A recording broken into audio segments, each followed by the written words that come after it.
Hello, everybody. Tommy back here, the Whomagoo, and I am joined by Karen as my special guest, Karen Lawrence. Hello, Karen. Welcome back to the show. Tom, I'm exhausted from our conversation. I was just going to say, I do that pretty good. Because, guys, we're talking the whole time. These things are going. I'm like, hey, we got to talk like in 8 seconds. Chill. Listening. Stop. Okay, we're coming back. Hello. Hi. How we doing? Yeah. Okay, we're back. Yeah. We're real smooth. Huh? Yeah. We're back on here now. Very, very, very smooth. Yeah. What were we talking about, though? It's kind of interesting. We're talking about getting old. Oh, I know.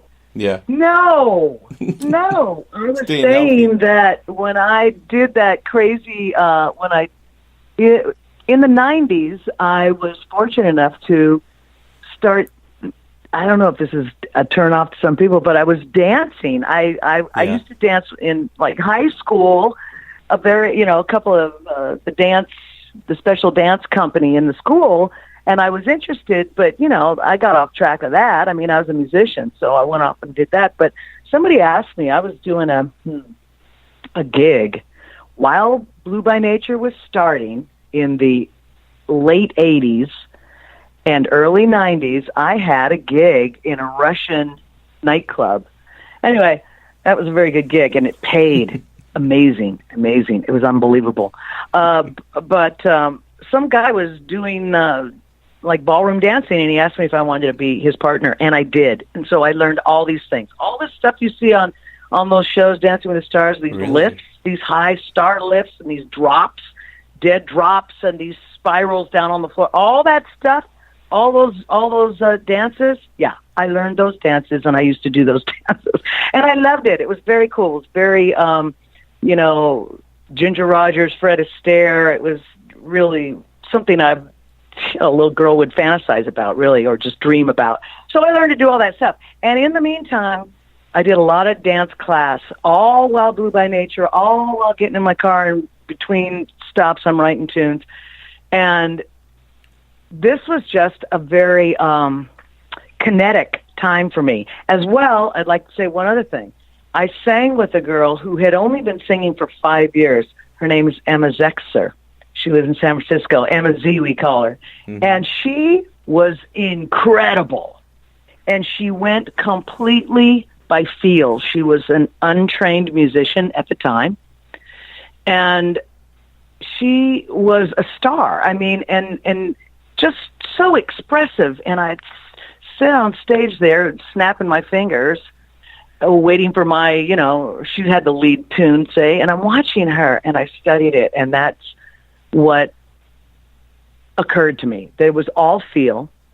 Oh, also, I sang in a really large choir, gospel choir, and in L.A., the FAME choir, mm-hmm. and the youth choir, and that's all feel. There's no music.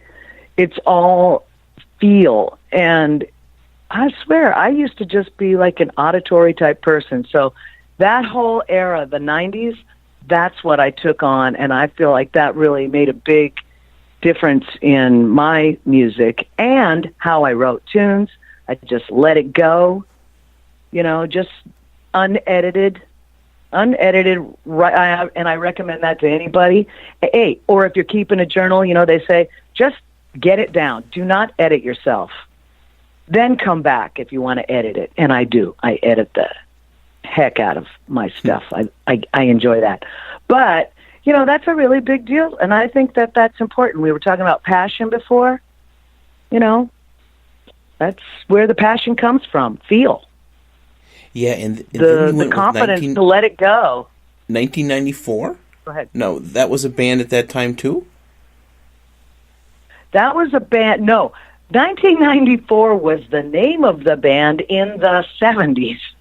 Oh. 1994 was the band after the LA Jets. The drummer and I formed the band after the LA Jets, the drummer from the LA Jets, and I formed the band 1994, along with Steve Schiff, the guitarist.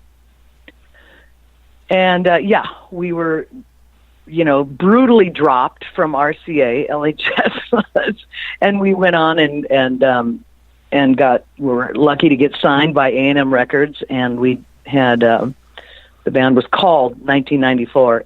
Jack Douglas named the band just to confuse us, just to mess with everybody. He named it in 1977. I think he named it. I don't know. Anyway, it's a little confusing. A lot of things were confusing back then. We were having some fun. Yeah. It was the 70s, man. And then they were walking through that time. I'm just kind of going through your bio here, and then you have The Prisoner. That song that you have, Prisoner, with the movie with Barbra Streisand and all that. Fill us in about that. Yeah. That's amazing stuff here. Well, that song was written... Oh, boy, now I'm going to confuse myself. That song was written for the second L.A. Jets album. Oh, God. The second L.A. Jets album. We recorded in Woodstock, New York, studio called Bearsville. I don't know if it's still there. And the band was up there recording in the winter, going along, and I think the only thing the band ever did with any of the tunes, we performed on Don Kirshner's rock concert. Oh, yes, I have that song, and I don't know, 2 or 3 others, maybe 4.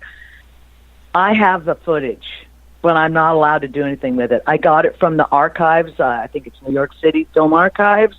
The guy was cool enough to give it to me because I'm the artist. Mm-hmm. And otherwise, it's unreleased. It's got those counters and, I don't know what they call that, the time counter right in the middle of the screen, but at the bottom of the screen. But, man, we did Prisoner on the Don Kirshner show. Oh, it's great. I loved it. I mean, it's really fun for me to see.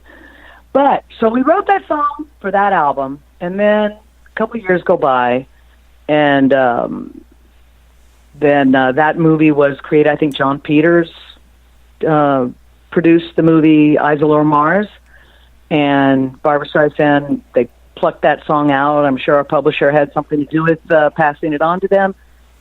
And so that's how Barbra Streisand did that. Plus, remember that Barbra Streisand had done me the honor, courtesy of doing a photo session with me backstage at the Star is Born concert. She was very gracious to do that photo session with me.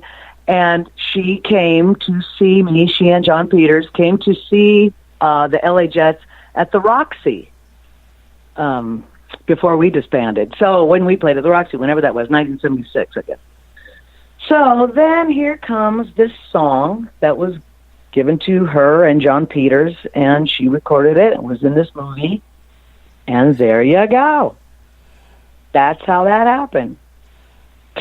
Did I explain it? I don't know. That was awesome. Anyway, I'm just amazed at Barbra Streisand and all that, Prisoner, how your song that you did a long time ago then was picked up by her and in that movie, and I think, what is it, 2 million or something like that, 4 times platinum over your word, the thing that you did. I've got one. I've got a platinum. I have a platinum record because of that. I have it. I have one. Yeah, it's pretty cool. Yeah, it is very, very cool. I mean, and you know what's funny? I'll tell you what's funny. When that song by Barbra Streisand, when Prisoner was on the charts, I think it was, honestly, like, I'll go low and say in the top 20. But I think it was number 2 in the charts in New York City when I was living in New York City. Mm-hmm. This was probably could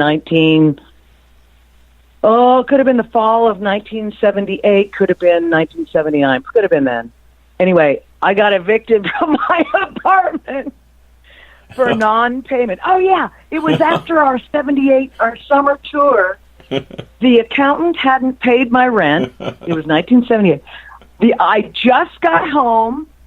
I spent the night in my apartment in New York City, right by Lincoln Center there, and the next morning, the marshal knocked on my door and kicked me out of my apartment, and I was walking around the streets. It was wee hours of the morning, not wee hours, like a blues tune, like 3 in the morning, but like 6 or 7 a.m., sun coming up. I'm walking around in the shirt on my back, trying to reach my manager, to say, what the heck is going on here? And that song was on the charts, and we're just walking down the middle of the street. I think the Stones album was out. What's that? Girls, Girls, Girls, or whatever that is, and where the song Shattered. Yeah, some girls. Yeah. So we were walking down the middle of the street, going, "Look at me! Just get up!" It wasn't funny, but we were laughing and pissed off at the same time, and the irony struck me, I guess. Anyway, that was pretty funny.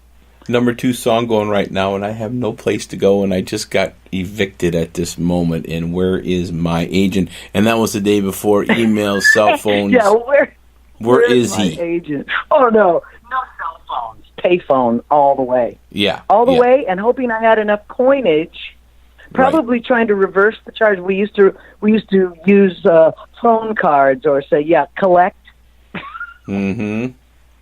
Yeah, it was a wild morning, and I may say that the ending was happy because everything came back and it was all fine, but not for like 2 days. So it was pretty ironic. Yeah, it was kind of fun.